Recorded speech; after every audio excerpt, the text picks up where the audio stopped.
During his friend's funeral, man put his phone in his coffin. The next day he received a call.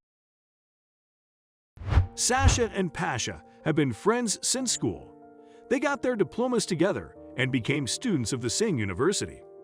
The friendship between the boys was very strong. After graduation, they did not look for a job, but decided to set up a business together, an auto repair business. Gradually, they expanded the business, opening several car service stations.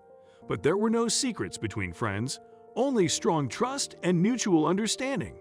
But life always surprises at the most unexpected moment. Alexander married a beautiful girl. Irina and Pavel still couldn't create a family. Irina was Alexander's first love. She was in her same year at the university. Sasha fell in love with her at first sight, but the girl was in no hurry to respond with mutual love. They were friends with the three of them. They often went out together, but the persistent boyfriend's courtship melted Beauty's heart. Soon Irina and Alexander decided to start dating, and later Ira became Sasha's wife. The couple has not yet succeeded in having a baby, although they really wanted one. Pavel never really liked Irina, but he respected his friend's choice also.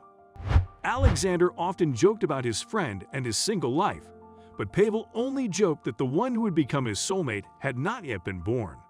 He did not trust girls. Once in his youth, he had been betrayed, and now he was afraid to have a close relationship with girls. Although he was good-looking and always had the attention of girls, Irina was also directly involved in the business of her friends. She handled the accounting matters. They worked this way, completely trusting each other. But at one point their happy life was left behind. A misfortune happened one night. Sasha was attacked and badly beaten by hooligans. A little later, the man was found bleeding and sent to the intensive care unit. The perpetrators were not identified and punished. The strange thing was that nothing had been stolen from him, although the man had an expensive phone, watch, and money in his wallet. For some reason, only Pasha had such suspicions. He shared his thoughts with Irina, but she just brushed him off. She had no time to listen to nonsense, so Pavel decided to find everything out on his own. Sasha was tall and stocky, actively engaged in sports, and went to the gym. It was not so easy to beat him up. The guy did not wake up. His condition was steadily serious. Pasha persuaded the doctor to let him see his friend. He visited Alexander every day. Era came too, but she stayed with her husband only for a short time. Pasha begged his friend not to leave and asked him to wake up for him. His friend was the dearest person in the world. He was very afraid of losing him. One day when Pavel was leaving the hospital, he noticed a familiar car, Irina, and her driver. At the front entrance, Pasha looked suspiciously at his friend's wife. He had been noticing something strange for some time now. Era often shared glances with her driver and even flirted a little. Pasha had hinted at this before, but he had only laughed at his incredulity because he completely trusted his wife. This time, Ira got out of the car holding the driver's hand, who opened the door for her. When they saw Pavel, the couple separated their hands. The girl approached him and coldly asked him if there was any news. Pasha felt alarmed. With all his gut, he replied that there had been no change so far and hurried away. He had no willingness to communicate with the hypocritical Irina, especially now that she was beginning to behave too suspiciously. His friend had been lying in a coma for almost 3 weeks. Things had started to get worse in their firm. After all, Alexander had always been in charge of their business, solving the most important issues. In addition, some strange things were happening around them. Irina began to intensively get involved in all matters, trying to replace her husband. The driver, Dennis, who had nothing to do with the business, was helping her. Pavel expressed his dissatisfaction to Irina, but she rudely silenced him, saying that it was none of his business.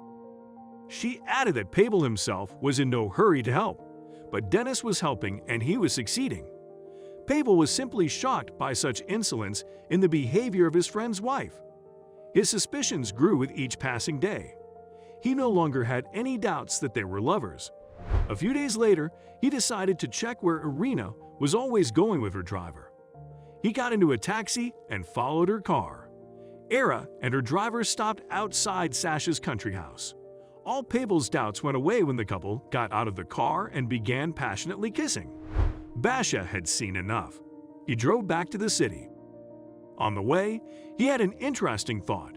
He called Irina and told her that she needed to be at the office urgently, but she replied that she was busy and would not be back until 2 hours later. That was exactly what Pasha needed. He needed to win some time. He decided to search Sasha's office, locking him inside. He looked for something that might give him a clue, but he found nothing. Only in the last drawer did he find his friend's old phone.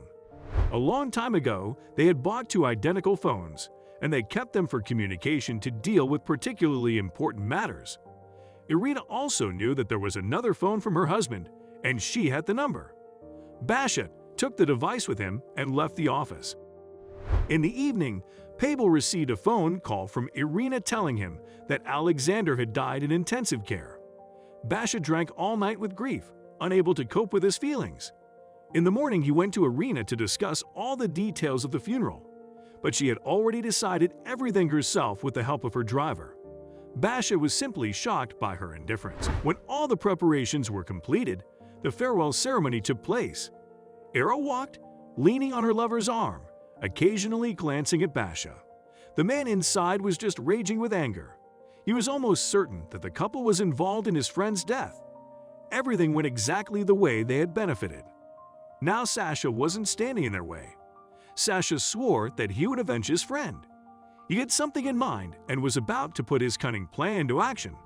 And so, at the funeral, before they closed the coffin lid, the guy demonstrated putting his phone there. Then he called from his mobile phone to a friend's number. Sasha told everyone that let this thing stay with Sasha forever and let all the contacts go with him. As Pable said goodbye to his friend, he whispered that he would avenge him. He apologized for not keeping him safe, but in fact, he put the phone with a completely different SIM card in the coffin. He kept Alexander's SIM card. The next day, he called Irina from this number, who was with her lover. When she picked up the phone, she heard a greeting in the manner of her late husband.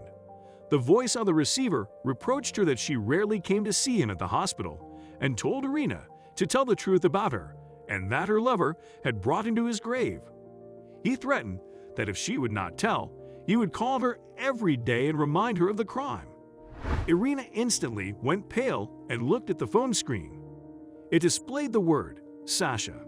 The girl screamed and fainted. Dennis revived her, but she became really hysterical. Of course, Pasha took a risk because he had no direct evidence, but he didn't fail. Irina believed in otherworldly forces, and she started to panic because her husband's friend was absolutely right. She and her lover had carefully planned everything, or rather, Dennis had planned and persuaded the woman to commit the crime. The next day, Irina received another call from the other side. This time, Sasha's voice in the receiver said that he would get the negligent wife out of the ground if she did not go to the police and tell everyone the truth. He promised that he would do anything to drive her crazy.